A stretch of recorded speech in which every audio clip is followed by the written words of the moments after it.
हरे कृष्णा, राधे राधे। हम सभी कैकेयी का जीवन परिचय श्रवण कर रहे हैं।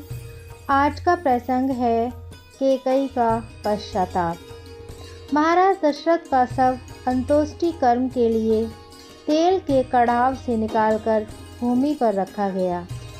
तेल में अधिक समय तक पड़े रहने से उनका शरीर और मुख पीला हो गया था।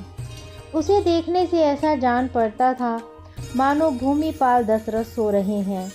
महाराज दशरथ के मृत शरीर को नहला धुलाकर पहुंचकर नाना प्रकार के रत्नों से विभूषित उत्तम शैया पर सुलाकर जब भरत ने उनके मुख की ओर देखा तो वो एकाएक बिलख कर रो पड़े।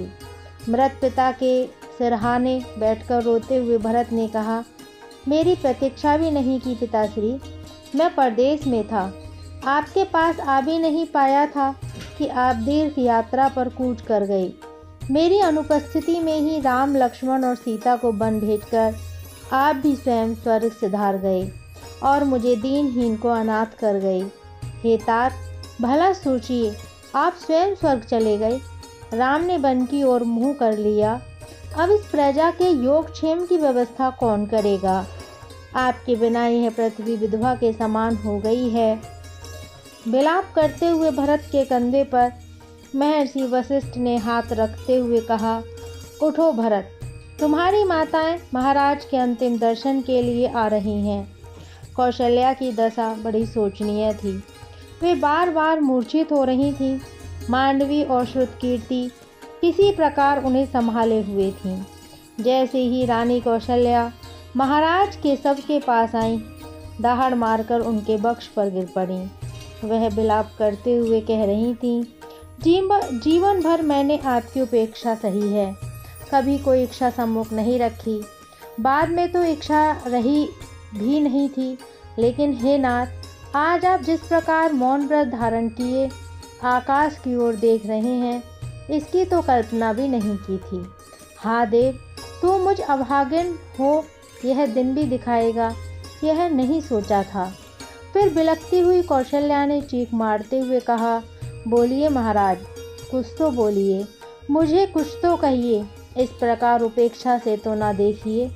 कितनी ही देर तक कौशल्या विलाप करती रहीं और कैकेयी खड़ी देखती रहीं।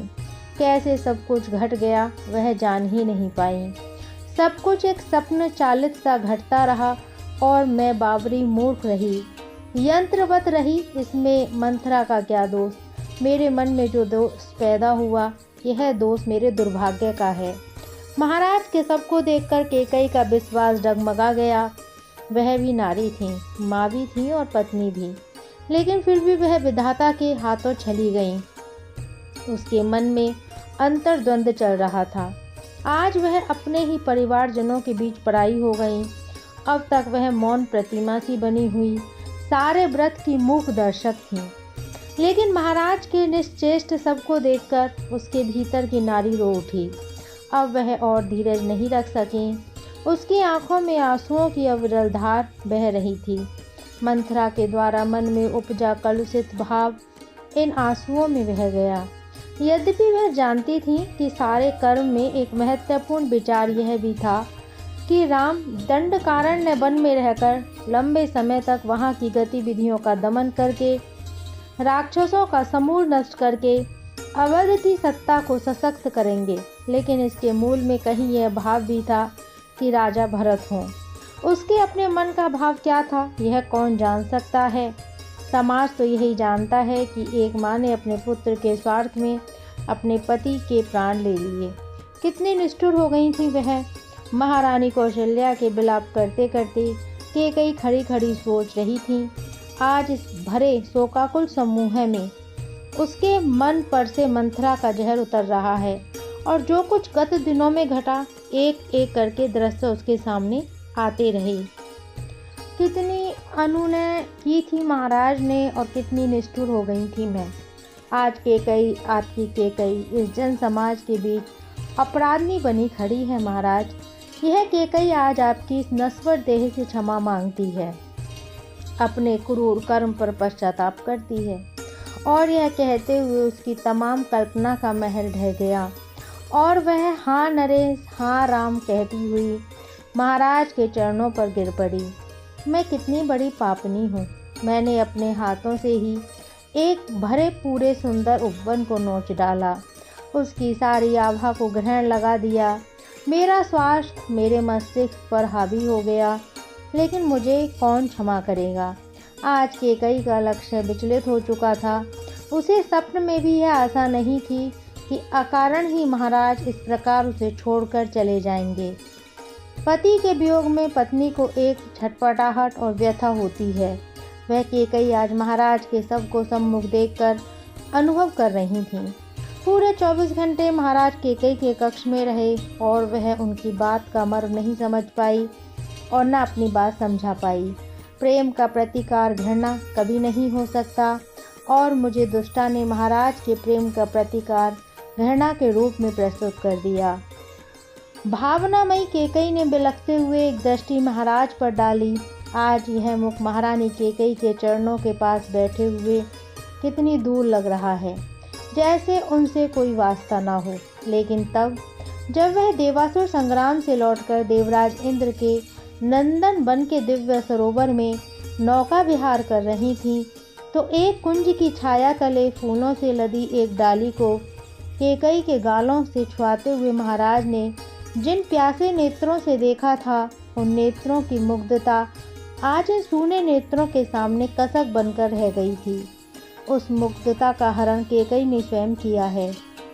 वरदान मांगने के बाद विरह व्याकुल महाराज दशरथ ने उसके पैरों में झुककर आंखों की ओर देखते हुए कहा था, रानी तुम मेरा सर्वस्व ले लो, पर राम को वनवास जैसा अपना यह कठोर वर लौटा लो। मैंने आज तक तुम्हारी कभी कोई बात नहीं टाली, तुमने भी अनेक बार मेरी बात संभाली है। मैं सभा में राम को युवराज घोषित कर चुका हूँ। यदि उसे रोककर मैं भरत को युवराज बना देता हूँ, तब भी मुझे कोई आपत्ति नहीं है।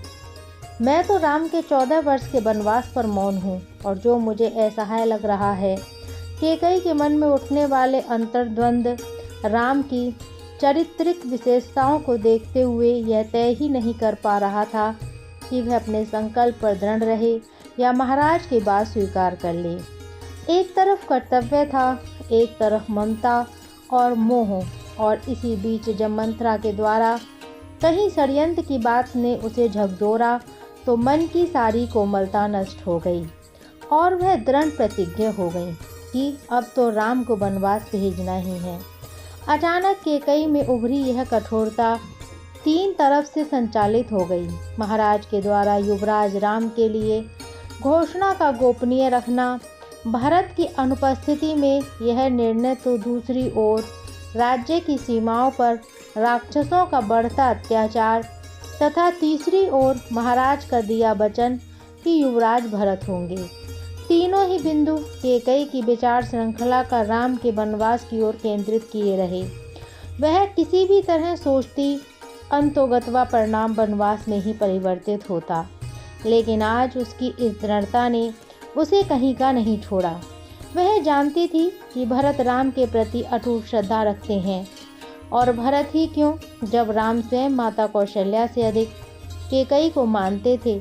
केकई के मन में राम के प्रति हमेशा ही अपनेपन का भाव रहा, पर पता नहीं इस दुष्ट मंत्रा ने क्या कर दिया।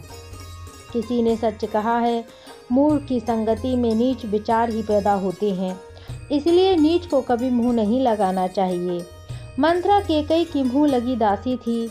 वह अपनी संकीर्ण बुद्धि से जो सोचती थी, उसका मानना ना मानना तो केकई पर निर्भर करता था।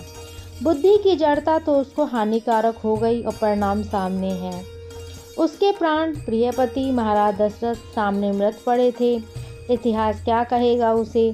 क्या उस केकई के रूप में याद करेगा जिसने देवासुर संग्राम में अपनी जान पर खेलकर महाराज के प्राणों की रक्षा की थी, लोहे की कील की जगह अपनी उंगली लगाकर रथ को गिरने से बचाया था। यदि जरा सी चूक वहाँ हो जाती, यह सारा इतिहास बनता ही नहीं।